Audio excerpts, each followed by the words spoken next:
Assalamualaikum warahmatullahi wabarakatuh. Alhamdulillah wassalatu wassalamu ala Rasulillah Sayyidina Muhammad ibn Abdullah wa ala alihi wa sahbihi wa man walah wa la hawla wa la quwwata illa billah. Amma ba'du. Yang saya hormati PLT Perumda, PLT Pimpinan Perumda Air Minum Tirtaraya Kabupaten Puraya, itu Bapak Gunawan SE. Yang terhormat Bapak Hairul, juga semua kepala-kepala atau wakil pimpinan-pimpinan. Yang terhormat pada kawan-kawan pegawai PDAM Puraya dan para undangan, hadirin hadirat rahimakumullah. Pertama-tama marilah kita panjatkan puja syukur kita kehadirat Allah yang telah melimpahkan rahmat, nikmat, taufik, hidayah dan inayahnya kepada kita. Juga tidak kalah pentingnya Allah telah memberikan umur yang panjang, alhamdulillah, sampai pada sore hari ini kita masih bisa hidup di dunia ini dalam keadaan Islam dan iman. Semoga Allah selalu memanjangkan umur kita semua untuk digunakan beribadah kepadanya, amin ya rabbal alamin. Salawat serta salam kita haturkan kepada junjungan kita Nabi Muhammad sallallahu alaihi wasallam. Hadirin hadirat rahimakumullah.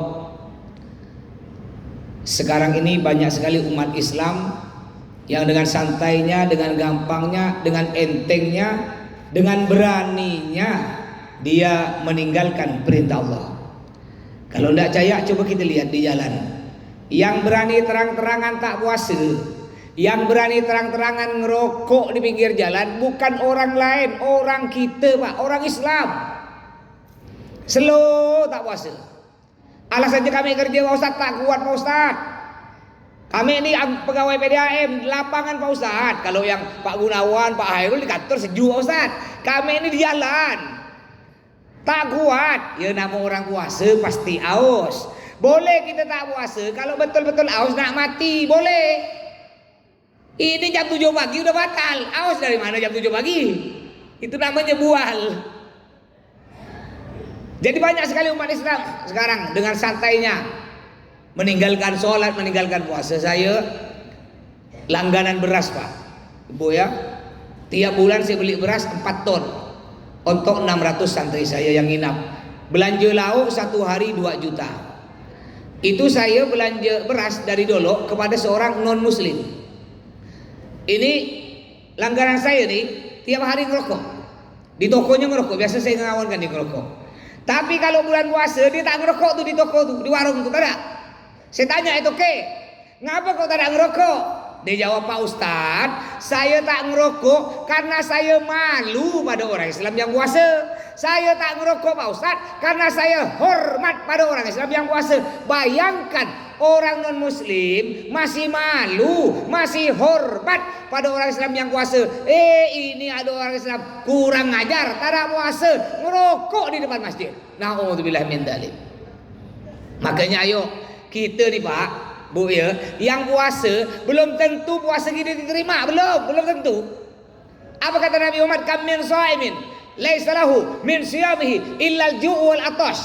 Yang artinya betapa banyak orang yang berpuasa tapi puasanya tidak diterima, tidak dapat pahala, cuma dapat hak lauk, dapat hak haus dan lapar. Kenapa? Karena mulutnya tidak makan, mulutnya tidak minum, tapi anggota lain tidak puasa.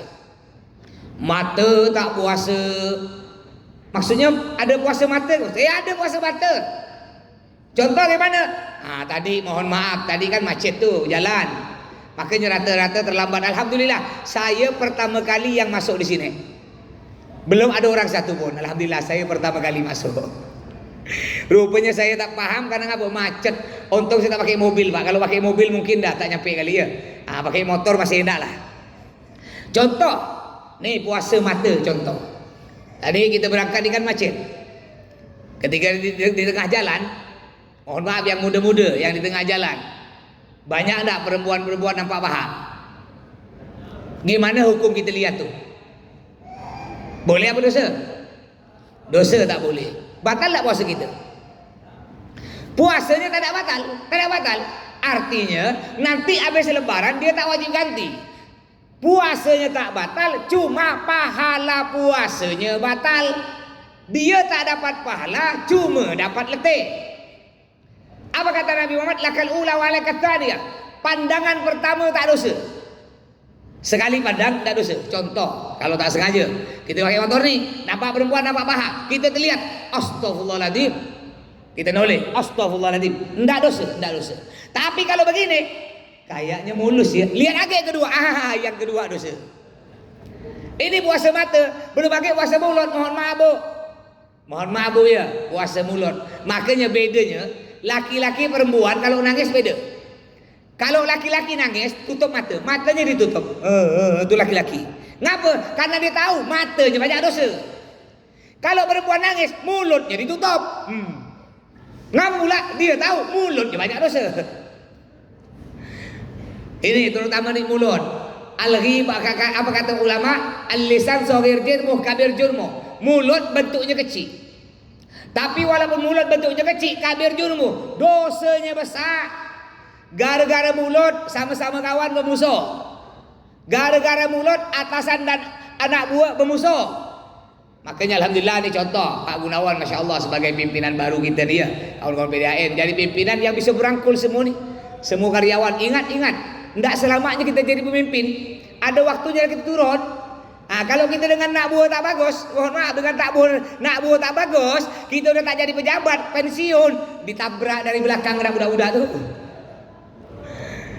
Tapi kalau kita bagus dengan anak buah, sampai kita tua pun, sakit pun, bahkan meninggal dunia, tetap akan dikenang selama lamanya. Kenapa? Karena kebaikan kita dalam memimpin. Mulut dijaga. Ya, terutama ngomongkan orang. Saya mau tanya ibu-ibu, mohon maaf bu ya. Ya, ibu-ibu, enak ngomongkan orang, gosip, apa enak makan ayam goreng? Enak apa makan ayam goreng? Ada yang bilang gosip, ada yang bilang makan ayam goreng. Ya, kalau kata saya enakan gosip daripada ayam goreng. Kalau udah percaya, cobalah. Nih ibu-ibu, bapak-bapak megang ayam goreng. Ayam goreng dipegang, diberi kecap, hampir dimakan, hampir nyampe mulut. Ketika hampir nyampe mulut, tiba-tiba kawan bilang, apa? Bu Haji apa? Tak dengar berita ke? Apa? Istri Pak RT yo selingkuh. Iya ke? Dimakan apa lepas tuh? Lepas. Artinya lebih enak ngomongkan orang. Padahal apa kata Nabi Muhammad? Al-ghibatu asyaddu minaz zina. Gosip, ngomongkan orang, bongkar aib orang, itu dosanya lebih besar daripada berzina. Sahabat bertanya kepada Nabi Muhammad, Nabi, ngapalah coba ngomongkan orang berdosa lebih besar daripada berzina? Kata Nabi, kalau kita berzina, naudzubillah min dzalik, berzina, ya mainlah istilah dengan perempuan yang bukan istri kita, itu dosanya hanya berhubungan dengan Allah, cukup minta ampun kepada Allah. Tapi kalau gosip, ngomongkan orang, itu dosanya bukan cuma berhubungan dengan Allah, tapi berhubungan dengan manusia. Walaupun kita mohon ampun kepada Allah, menangis hingga meneteskan air mata darah, tapi kita tidak minta maaf kepada orang yang kita sakiti hatinya, tidak minta maaf kepada orang yang kita gosipi, Allah tidak akan mengampuni dosa kita. Makanya ayo kita jaga puasa kita. Jangan sampai puasa kita cuma dapat aus, lapar dan dahaga. Saudara, kalau yang tak sholat, kalau yang tak puasa orang kaya, yang tak sholat, yang tak puasa orang kaya, dia masuk neraka masih mending. Ngapa pula? Di dunia udah puas dah kaya dah. Rumah tingkat 5, mobil 5 buti, tidur pakai AC, tiap hari makan lauk enak. Dia tak sholat, tak puasa, masuk neraka. Di dunia udah puas kaya. Sedangkan ini udahlah miskin, kredit tak selesai, batuk-batuk, bengek-bengek, panas-panas kerja, tak sholat, tak puasa. Ya Allah saudara, kata pepatah, udah jatuh ketimpa tangga, sakit 2 kali. Di dunia miskin, sekarat, melarat, masuk neraka di akhirat. Oleh karena itu saudara-saudaraku, walaupun di dunia kita miskin pak, panas-panas kerja, jangan lupa kerjakan sholat, kerjakan puasa. Walaupun di dunia kita hidup sengsara, masih ada harapan di akhirat masuk surga. Jangan udah miskin masuk neraka. Kayak umpama, mohon maaf Pak Gunawan dengan Pak Hairul, mohon maaf, andai kan mudah-mudahan masuk surga ya, Pak Gunawan, Pak Hairul masuk neraka, masih mending, enak dah kaya. Ini udahlah bagian lapangan, kena jemur, tak puasa, masuk neraka lagi. Allah, sakit 2 kali. Mudah-mudahan semuanya masuk surga, amin. Juga jangan lupa di bulan puasa ini banyak berbagi. Ini ada ngundang anak yatim enggak nih, PDAM nih? Ada. Yang dipakai seragam belakang kayak itu dia. Oh ya, Masya Allah. Alhamdulillah. Ingat ya, sisihkan harta kita untuk mereka. Kalau kita nyumbang, kita bersedekah kepada anak yatim atau fakir miskin, orang yang membutuhkan di luar bulan puasa. Di luar bulan puasa itu pahalanya 10 ya, 10. Mama kita sedekah 100.000 dikalikan 10. Tapi kalau di bulan puasa dikalikan 100. Makanya baca Al-Quran berbanyak. Al-Quran kalau di luar puasa satu huruf pahalanya 10. Yasin, ya 10, sin 10. Kalau di bulan puasa kita baca Al-Quran 100 satu huruf. Yasin, ya 100, sin 100. Ada satu setan. Saya sebut ini setan. Kalau setan zaman dulu dibacakan ayat kursi lari. Tapi setan ini jangankan dibacakan ayat kursi, dilempar kursi pun tidak lari. Apa setannya? Ini setannya. Nih setan ini. Gara-gara setan ini kita jadi malas baca Al-Quran. Betul? Saya mau tanya semua yang ada di sini. Saya mau tanya. Dari kemarin maghrib sampai ini sekarang, ada enggak main HP 1 jam? Lebih, 5 jam. Anggaplah total lah. 1 hari 1 malam total kita main HP 5 jam. Pertanyaan saya, ada enggak dari sore kemarin sampai sekarang kita baca Al-Quran 1 jam? Ada? Jangan 1 jam Pak Ustaz, banyak amat. 10 menit. Banyak amat, 5 menit. Ada? Makanya ayo gunakan nih sisa sikit nih. Sisa sikit. Sisa berapa hari lagi lebaran? Berapa hari lagi lebaran nih? Ya. Alhamdulillah ya, sisa 6 hari lagi lah kurang lebih. Tapi ada yang lebih cepat lagi lebaran. Puasa 1 hari, besoknya lebaran. Ada tuh. Maksudnya tak puasa berarti kan lebaran dulu. Bersedekah ke fakir miskin, Allah gantikan. Apalagi itu mereka anak-anak yatim. Jangan kita pelit-pelit, mohon maaf. Di Pontianak nih, di Kubur Raya, di Pontianak, orang kaya harta belum kok banyak. Yang paling payah dicari orang yang kaya hati, yang dermawan. Pingin tahu tak tanda orang masin? Pingin tahu? Kata datuk kita zaman dulu, tanda orang masin, tengkuknya masuk ke dalam. Coba pegang tengkuk, pegang. Dipegang betul lah, belakang bodoh, betul. Kata datuk kita zaman dulu, tanda orang masin, tengkuknya masuk ke dalam. Tapi saya punya kawan, tengkuk nyembul keluar, masin, naudzubillah. Jadi tak menjamin. Jangan kita pelit-pelit. Mumpung nih di bulan puasa, perbanyak bersedekah, perbanyak berbagi. Apa kata Nabi Muhammad? Mana qasamalun min sadaqatin bal yazdad, yang artinya tidak akan berkurang harta kita karena sering bersedekah, pasti akan bertambah sampai 3 kali Nabi mengatakan orang yang sering bersedekah pasti akan tambah kaya. Mungkin di sini ada pegawai yang tak naik pangkat lama, pingin cepat naik pangkat, banyak bersedekah. Sebab bersedekah tuh Pak, Bu, kayak orang mancing di laut. Kalau kita mancing pakai umpan ikan teri, dapat ikan gembong. Mancing pakai umpan ikan gembong, dapat ikan tongkol. Mancing pakai umpan ikan tongkol, dapat ikan paus. Ini kan kita tak ada.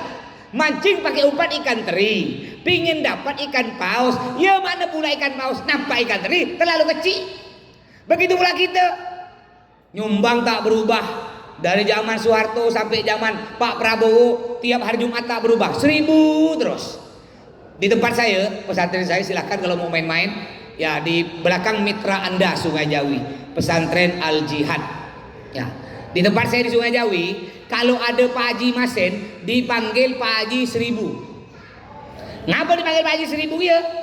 Panitia pembangunan masjid minta sumbangan beri 1000. Setiap hari Jumat masuk kotak masjid 1000. Akhirnya orang manggil dia Pak Haji 1000. Ada lagi di Sungai Jawi, kalau ada Pak Haji Masen dipanggil Pak Haji Estrajos. Tahu tak gambar Estrajos? Begini genggam garam betuku tak lepas. Makin banyak kita bersedekah, pasti oleh Allah akan diganti. Enggak ada cerita, mohon maaf Pak Bu ya. Enggak ada cerita orang dermawan yang suka bersedekah bangkrut, jatuh miskin. Tak ada cerita. Kenapa Pak Gunawan itu bangkrut? Itulah dia. Ngapa pula Pak Gunawan tak bangkrut? Tiap hari dia sedekah 1 juta di jalan, makanya bangkrut. Ada enggak cerita? Tak ada cerita orang dermawan bangkrut. Yang banyak cerita orang masin jatuh miskin, orang pelit banyak penyakit. Itu yang banyak cerita. Makanya ban masing-masing pingin nyampe ke Mekah, pingin cepat nyampe ke Mekah, tapi bersedekahnya masin. Naudzubillah, udah bersedekah 1000 ke masjid, nggak tahu malu. Tiap Jumat masuk kota masjid 1000, lalu doa pada Allah. Banyak amat minta, ya Allah, jadikan saya kepala PDAM yang nyumbang 1000 nih. Ya Allah, jadikan saya orang paling kaya. Ya Allah, tahun depan saya naik haji ke Mekah. Kalau nyumbang 1000 tak mungkin nyampe ke Mekah, nyampe Bandara Supadio balik lagi ke rumah. Gimana nak nyampe ke Mekah? Saya alhamdulillah, saya sering bawa pegawai PDAM umroh. Ya berapa kali dari tahun 2000 berapa? 2018-an sampai sekarang. Kota, yang di kota Kuburaya belum dia. Insyaallah mudah-mudahan Kuburaya ke depannya nanti bisa kerjasama dengan travel kita, Travel Musdalifah insyaallah. Ya, yang belum nyampe ke Mekah, yang sudah nyampe ke Mekah alhamdulillah. Yang belum nyampe ke Mekah mudah-mudahan oleh Allah dipermudah untuk nyampe ke Mekah. Mohon maaf. Ya, Allah berfirman dalam Al-Qur'an, a'udzubillahi minasyaitonir rajim, walillahi 'alan nasi hajjul baiti man istata'a ilaihi sabila. Yang artinya Allah wajibkan pergi haji umroh ke Mekah bagi orang yang mampu. Allah tak ada nyebut yang wajib haji umroh orang kaya, tak ada. Jadi yang kaya-kaya selamat, ya selamat. Yang Allah sebut di situ, yang wajib haji umroh orang mampu. Ngapa Allah tak sebut orang kaya? Karena orang kaya dengan orang mampu beda. Beda, Pak. Orang kaya pasti mampu, orang mampu belum tentu kaya. Bayangkan orang mampu wajib haji umroh, apa lagi orang kaya. Mohon maaf. Ada orang mampu bangun rumah sampai habis 500 juta, haji yang cuma 60 juta tak mampu. Mampu beli mobil Avanza buka bungkus harga 250 juta, haji yang cuma 60 juta tak mampu. Di rumah sepeda motor bersusun PCX NMAX Vario, gelang emas 10 butir, HP iPhone Pro Max 16, umroh yang cuma 30 juta tak mampu. Ada dah? Makanya ayo jangan apa sih? Yang merasa tak berduit jangan bersedih, yang merasa tak berduit jangan berkecil hati. Kalau kata Allah sampai ke Mekah pasti sampai, ada jak jalan. Ya, ada jak jalan. Kalau dari rezeki pasti sampai. Contohnya saya nih. Saya tiap bulan, Pak, tiap bulan ke Mekah. Bahkan saya kemarin bulan Januari sebulan 2 kali. Ya, kadang-kadang mohon maaf, kadang-kadang ada orang mentang-mentang udah haji, baru haji 1 kali. Namanya Abu Bakar umpamanya. Mentang-mentang udah haji 1 kali ditulis ini besar-besar. Titik Abu Bakar. Kalau haji 2 kali berarti saya haji 4 kali. Kalau haji 10 kali itu namanya Haji Muhyiddin tukang bubur. Saya pernah ada satu jamaah saya, tahu enggak rumah Pak Rian Nursan, Pak Gubernur kita yang PNK, di PNK yang besar tuh, di depannya kan ada masjid, namanya Masjid Az-Zakirin. Ada muazin namanya situ Abdurrahman. Ini gara-gara azan bisa umroh dengan saya. Pada waktu itu ketika dia azan, datang Bu Haji, Ibu Haji kaya, numpang sholat situ. Dipanggil, dek sini dek. Masya Allah, dia kalau azan itu pak kayak orang Mekah. Allahu Akbar, Allahu Akbar. Apa kata Bu Haji? Masya Allah, adik ini suaranya kayak di Mekah. Alhamdulillah. Adik mau dah dengar suara azan ini langsung di tempatnya. Maksud Bu Haji apa? Di Mekah. Ya mau lah Bu Haji. Yaudah umroh. Nelpon saya Bu Haji langsung daftar. Berangkat dengan saya. Gara-gara azan. Ada di belakang rumah saya, namanya Pak Bahrudin. Ini gara-gara bangga, Pak. Gara-gara bangga. 40 buti berangkat ke Mekah. Ada seorang Habib tokoh masyarakat Sungai Jawi, namanya Habib Anis Alinduan. Beliau ini terkenal dermawan orang. Udah meninggal beliau. Pergi ke rumah Bahrudin. Den, kau turunkan semua buah tuh yang manis masak-masak. Turun. Berapa semua total? 40 butir. Siap? Nanti aku bayar. Enggak usah, Beb. Gratis, Beb. Ini Masya Allah. Bahrudin walaupun orang biasa tak mampu, Pak, tapi suka sedekah. Dapat seminggu. Udah azan kan? Oh, belum biasa 2 menit. Dapat seminggu, Habib Anis datang lagi. Den, aku kan punya utang ke kau, mangga 40 butir. Pokok aku bayar, kau berangkat umroh dengan aku ke Mekah. Alhamdulillah, akhirnya dia Pak gara-gara mangga 40 butir berangkat ke Mekah. Sekarang oleh orang dipanggil Pak Haji Mangga.